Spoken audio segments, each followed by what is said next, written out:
little boy out here, and I'm trying to, he's in the road, trying to help him find his mom here or something. Do you know anybody else that lives around here? You don't have a mom or an aunt or a neighbor? Hey, be careful about the road. Don't go on the road though. Don't go on the road by yourself. Yeah, let's see if we can find her. Let me see. Stand over here. Let me see if these people over here might be your mom, okay? Let's see if I can find them.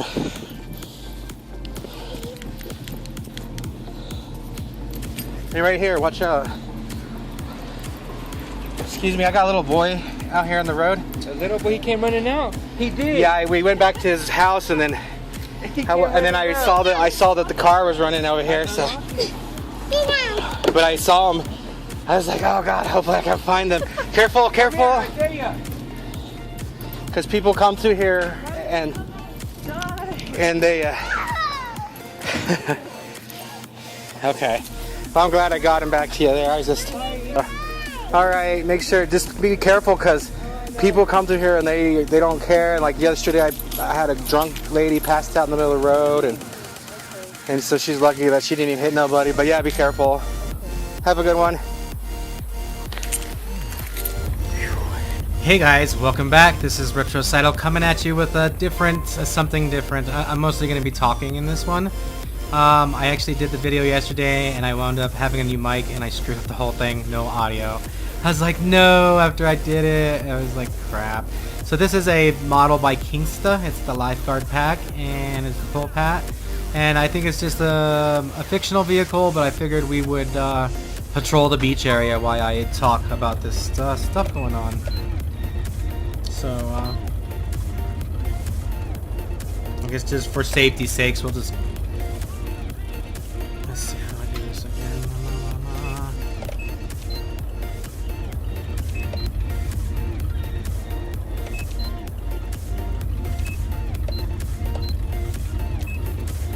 Okay, there we go. I'm just gonna put my caution lights on. So anyways, this last weekend, I did wind up going... I wound up saving a couple people. So let's get into the story. So it's gonna be a lot of talking on this one. Hopefully you guys don't mind. I might check some bums out or something, but we're just going on our initial patrol of the beach area. So basically what happened is I was on this last weekend, Saturday, I was getting towards the end of my patrol.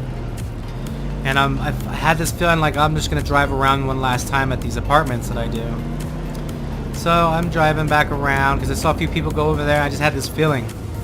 And I'd been sitting on the other side for about an hour. And then, because we usually patrol, like we do a foot patrol every hour. And so, you know, it wasn't anything too bad.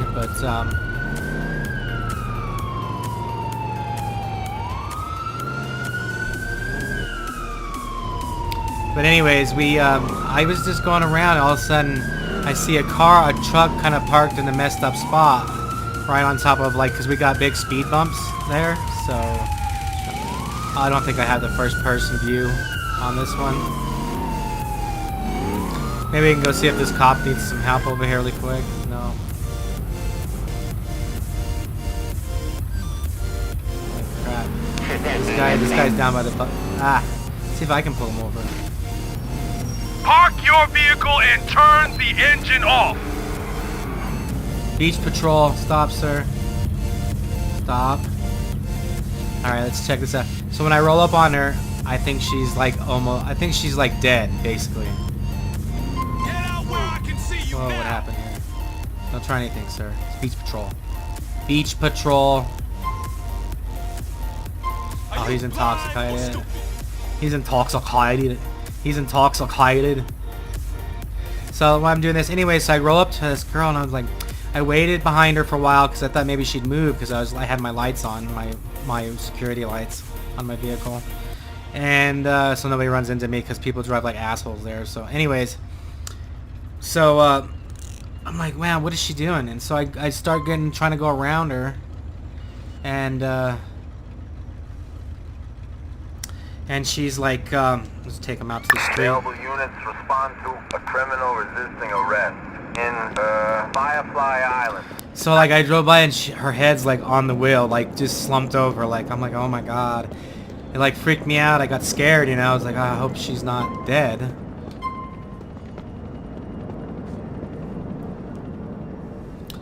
And whoa, what's going on? So yeah, I was hoping she wasn't dead or like, you know, something. I mean, because it looked like it at first.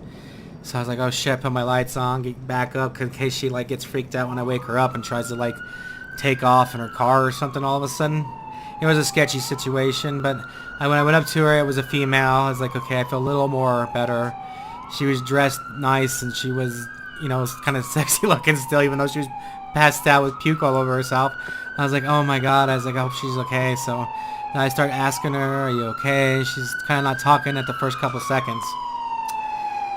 And anyway, so, you know, I'm sitting there trying to coax her to get her to wake up. She's like, I'm so cold, and like, she doesn't even know where she's at. She thought she was on the other side of town. Not another foot search. So, I was like, no, you're not even where you need to be or nothing. I asked her, do you think you need to go to, you think you need me to call an ambulance? You look pretty, like you're sick, you've been puking and stuff. She's like, no, I'll be okay. But she's still just out of it. Her window was down, her car was off. She was just sitting on the speed bump. We have the suspect in custody. And, that still happens in 1.0D too? That's weird. Anyways, we'll just go back over here, who cares. So I'm like, oh, I'm coaxing her. It's very cold out at 3:30. I mean, very, very cold. She keeps saying that she's cold and stuff, so so, you know, I was just like, okay, well, let's try and get her awake, because she'd been sitting out there with the window down and her purse out for at least an hour, so, or 45 minutes, an hour, which is a long time for the way she was dressed in the skirt and pantyhose. She didn't, you know, she had no jacket on, nothing. She's like, I'm so cold, I'm so cold. And she's like, I'm like, yeah, that's why I'm trying to get you up so we can get you out of the cold, and we need to get your vehicle out of the way. Suspect resisting arrest in Oneida Avenue. And top this prescription. I see him. Looks like he's going Where's he at? northbound on Oneida Avenue. And so anyways, I'm just trying to coax her up and get her, you know, awake. It's pretty cold out. Still on Oneida So, Avenue. alright, I've never actually chased anybody through this place before. We're gonna get him. Stop, sir. What am I? Attention all units. Looks like he's going not gonna- northbound on Oneida Avenue. We're coming back to the front. I got you now, Jiggly. Damn it, we're coming back to the front. Get him, fat cop. Get him, fat cop. Yes, good tase, buddy. Good tase. Alright, we got him. So, you know, Now the idiot took off on foot. Okay, Get I your got hands on your head now. alright, we'll just let them do their thing while they arrest him. Alright, they got him. So, you know, I'm just coaxing her up. It's really cold. I'm freezing my ass off. By the time I got her up and everything, it was already, I was already off work. I was like, because I get off about 4 o'clock in the morning at that place. And I was like, well, I can't leave you here. I'm like, she's way too messed up. Somebody could steal her purse. Somebody could steal her. Somebody could do anything. She was just out of it. She had no clue what was going on. So I just felt really bad. And I was like, you know, I was going to call the police at first. And then I was like, maybe she just needs some help, you know. Because you never know. She might have some kids. And, like, it's Christmas time. And I don't want her to get in trouble. Yeah, she fucked up, but maybe she just needed help. I was like, so I just helped her. And, you know, just being this time of the year, I don't want to be mean, you know? Like, maybe if I get her in trouble, that might be all her Christmas money or her kids' Christmas money. Sometimes you got to think about what you do and your actions. Like, should I help somebody or should I fuck somebody over? And I decided to help somebody like another human being would help another human being. And I got her up, so we're going to go over here and check out these homeless guys.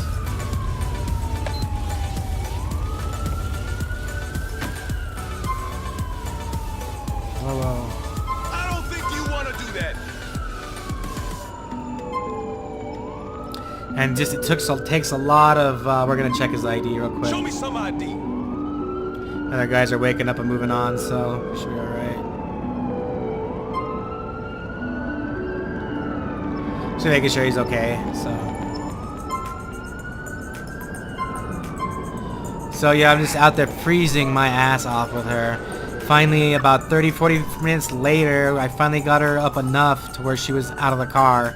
And I was like, we need to call somebody. I mean, I had to ask her like 20 fucking times. 2 active warrants.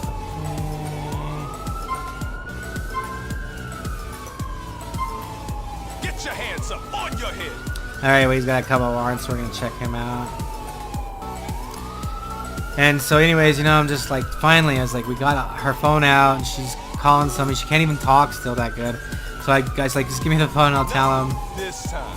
Alright, so you're under arrest at this point. You have a couple active warrants. I'll take you downtown and you can get it taken care of. So I'm just like, oh my god, you know, just trying to help her out and be a good person. Let's just drive the suspect, I guess, down to the station.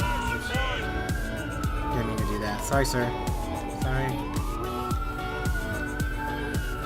And so, you know, it's just a crazy thing that's going on here. I don't know if I can put it in like that, can I? Maybe I can't. No, okay. We're gonna have to run up here and take him to get a cop over here.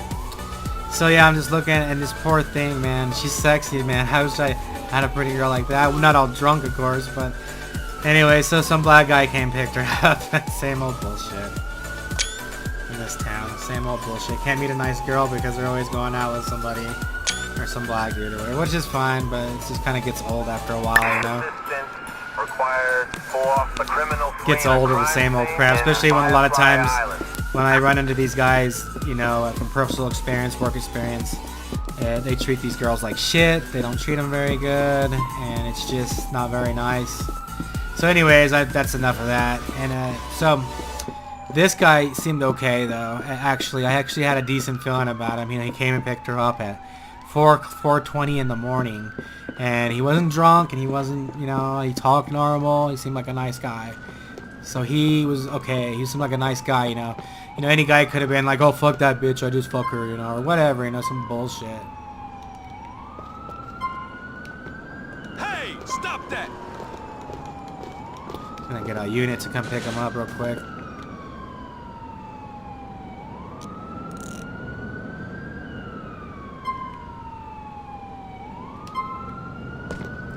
And so, you know, it was anything. Anybody could have just reached in there, grabbed her purse, grabbed her, anything, and drug her away. They could have just drug her away just for like, it took me forever just to get her up.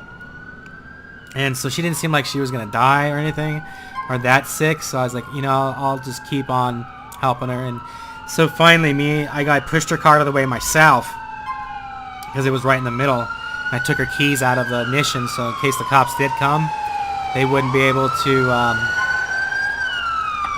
arrest her for DUI. They'd probably take her down for maybe a public intoxication and stuff. But technically, if you don't have your keys in the ignition, the cops cannot charge you with a DUI. Just remember that. Almost anywhere. As long as you don't have your keys in the ignition and your car's not running, you should be okay. Just deny it. Just say, I don't know what happened. Or, you know, play stupid and just say you don't ever admit that you were driving. And just say, you know, yeah, I don't know what happened, but I wasn't driving. So, you know, we got her home and got her safe, and I felt so bad for her. She puked all over herself. I mean, she had puke on her shoes, on her pantyhose, everywhere, on her hair. I kept trying to tell her, you puked on yourself. She's all like, no, I didn't. I was like, yeah, you did. Poor thing. But we got her home safely. It took me, I had to sit out there in the freezing fucking cold, you know, for an extra 30 minutes trying to make sure she got home okay. And I felt proud of myself that, you know, that she, I felt proud that she, you know, we got her home and nothing bad happened to her. So, hopefully she'll remember that. You know, like later on, like, man, that security guard saved my ass. Because, I mean, I could have just called the cops and they would have just arrested her, towed her car off. And I don't think that would have helped her. I think that would have hurt her. I think she probably if anything, she probably realizes now that she was really messed up and that she shouldn't have been out like that. Maybe she'll learn her lesson, you know. And then if not, then next time she might wind up in jail. But I wasn't going to be the one to put her there. I wasn't going to be the one to be the dick to somebody, especially around Christmas time and all the holidays. Just because I have a shitty holiday and a shitty life doesn't mean I have to make other people's lives shitty. So then we go, I'm going to put a little post about this. Okay, so this is the Saturday night what happened. And I just kind of want to make a video about it. And I'm going to make another video about a little boy I saved last night, running around at 10:30 at night. I got a little bit of the video, but I kind of only recorded half of it because at first I was just trying to get him out of the road and stuff like that. So,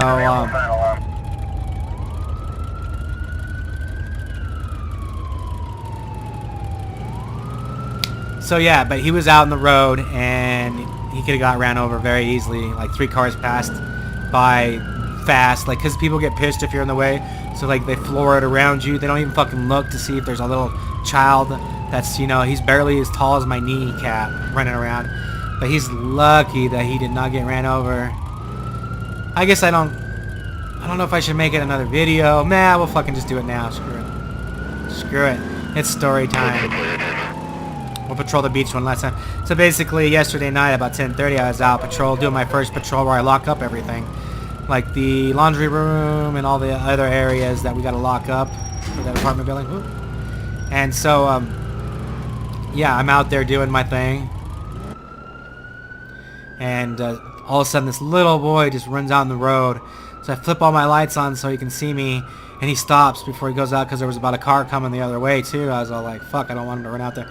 So I have no clue if these people are going to stop, you know, these other people. And why can't I get a closer view? Here we go. And so yeah, I run out there and I'm like, what are you doing out here? It's way too late. Where's your mom at? I'm just trying to find out where he lives. I was like, where do you live? You need to show me where you live so I can see if your mom is home or see if she's alive or see what happened. He's like, I'm trying to find my mommy. And I was like, okay, well, we'll try and find them together. And I was like, show me where you live. And so he ran over there. And he's like almost outrunning me, little tiny kid outrunning me. And he's like, I'm like, okay, well, your mommy's not here, so we need to find her. And he's like, okay. And then he like starts running back downstairs. I'm like, okay, but you need to stay close to me and not run out in the road and stuff. And he was freaking me out because he was just running all over the place, and I didn't want to, you know, grab him. He's not my kid, you know, or touch him in any way. So I was like, you know, I was just following him around, trying to keep him from running in the road. I saw a little SUV parked across the road. Not an SUV, but a big, like, suburban-looking car. And and so I was like, yeah, I'll check it out. I went over there and knocked. I hate knocking on people's windows late at night like that. So here I am knocking on people's windows. And Robot man. I always like that, robot man. Just rolling on, you know, just. And I was like, yeah, I found this little boy. He's running back and forth on the road. And try to see if somebody was home at his apartment. Nobody's here. She's like, yeah. And the mom's like, oh my God. It's like, yeah, I found him running around, and you gotta be real careful because these people, they come through here, you know, and they don't look, you know, sometimes, and they almost run me over a lot of times. They're never gonna see him, a little boy like that. They'll never ever see him. They'll never see him. So I was just kind of like, you know, I was worried, but she didn't seem like she was under drugs or anything. Just being stupid. I don't know, maybe they were arguing. I don't know what was going on. But she was talking to her boyfriend or something out in the parking lot. And I was like, yeah, she's like, damn, he knows how to open the door now and stuff. I was like, yeah, you need to make sure that he can't get out because he can get, you know, hurt. And so she said thank you. And I think she was worried that I was going to call the police on her. So she was a little scared, you know. But I wasn't going to do that. It wasn't that bad, you know. It took me like only like a couple minutes to find her. So now if there would have been no mom around, then I would have been like, if it would have took me like another 4 or 5 minutes, I probably would have called the police to see what was going on, to get a unit out there that I found a little boy on the road and then I can't find his mom. But it didn't go that way, and it was okay. So I was glad I got him out of the road, got him to his mom before, you know, God knows what happened to that little boy. You know, nowadays with kids, you really gotta watch kids because there's a lot of weird fucking guys out there, a lot of weird people out there that do shit to kids, you know, that and I'm glad that I found it. I'm glad I got him back to his mom. So that was another little thing. I'm just really happy that I really helped 2 people out, maybe even saved them, maybe even saved their lives. You never know. You really never know nowadays. So we're gonna check these last 2. See if I can get my taser out here. Are you blind or stupid? I'll see. We'll just ask him to move along. I need a unit for a drug deal on Onondaga Avenue. Alright, he's going. Everybody's moving along, so just beach patrol today. I just always wanted to use this truck, and I didn't really know how to make a patrol, so I figured I'd talk a lot and use it in a patrol. Turn all the lights on since it's kind of dark out here. There's people out. So yeah, I was just amazed that that happened, and I'm really happy, and I'm actually really proud of myself, you know, that that I did that. I could help some people out a little bit, and everybody was okay. So anyways, that's my kind of like, let's see if we can get on this side. I'm gonna 4-wheel it. Will it 4-wheel it? Yeah, it will, huh? The whole thing's pretty good. I'm beach patrol, man. I wonder if I can make it over here or not. Oh, that's it, huh? Yeah, that's it right there. I don't think this thing, I don't think it can go. I don't think it can go through the water, so we won't push it. No, don't die, don't die, don't die. Okay, there we go. So, I don't know, if you guys think that's kind of cool, thumbs up the video and stuff. I'm just kind of proud of myself. I'm proud of myself. I did something, and I helped some people out, and it wasn't crazy like last weekend. Oops, that is not what I wanted to do.